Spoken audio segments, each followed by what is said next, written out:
বেশ কিছু দাবিকে সামনে রেখে পশ্চিমবঙ্গ আশা কর্মীদের ডেপুটেশন প্রদান। এদিন মাথাভাঙ্গা ব্লক স্বাস্থ্য আধিকারিকের কাছে আশা কর্মীদের ডেপুটেশন প্রদান করেন। আর আশা কর্মীদের দাবিগুলো হলো সঠিক সময়ে বেতন ছাড়াও বেতন বৃদ্ধি, ছুটি, কর্মরত অবস্থায় মৃত্যু হলে 5 লক্ষ টাকা ক্ষতিপূরণ।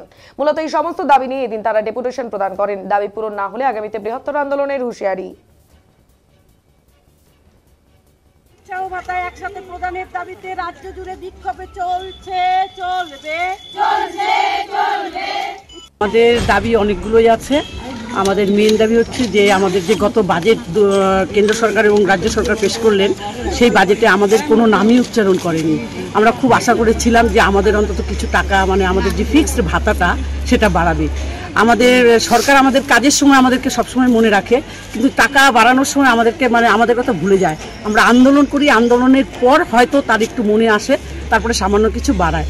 যাই হোক, কিছুদিন আগে আমাদের একটু সামান্য টাকা বাড়িয়েছিল, কিন্তু এইবার বাজেটে কেন্দ্র সরকারের যখন বাজেটটা ঘোষণা হলো, আমরা খুব আশা ছিলাম যে কেন্দ্র সরকার যখন কিছু বলেনি নিশ্চয়ই রাজ্য সরকার বলবে, কিন্তু দেখলাম রাজ্য সরকারের দিদিও আমাদের কথা ভুলে গেছে। কিন্তু কাজের সময় কিন্তু আমাদেরকে ভুলে না, প্রত্যেকটা কাজে আমাদের কফ কালেকশন ধরে আমাদের মনে হয় কিছুদিন পরে আরো এর থেকেও হয়তো আরো নিচু স্তরের কাজ আমাদের করতে হবে।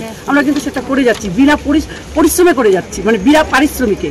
তা আমরা চাই যে আমাদের কাজের বিনিময়ে যেন আমাদের ন্যায্য কিছু পারিশ্রমিক দেয়, আমাদের ফিক্সড অনারিয়ামটা যেন কিছু বাড়ায়। আমাদের 15,000 টাকা দাবি করা হয়েছে, এবং প্রতি মাসে যে আমাদের ইনসেন্টিভটা, সেটাও আমাদেরকে ভাগে বুঝতেই পারি না যে কোনটা কিসের টাকা, আমরা সেটা বুঝতে পারি না।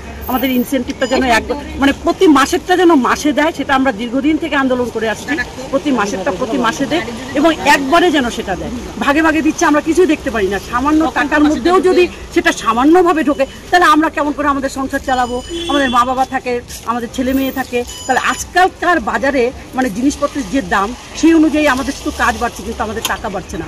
তা আমাদের যদি সরকার যদি আমাদের টাকা বাড়ানোর কথা চিন্তা না করে, তাহলে আমরা চিন্তা করব যে আমরা কিছুদিন আগেও আমাদের কর্মবিরতি দিয়েছিলাম, তাহলে আমরা সেটা করতে আবার চেষ্টা করব। আমাদের দাবি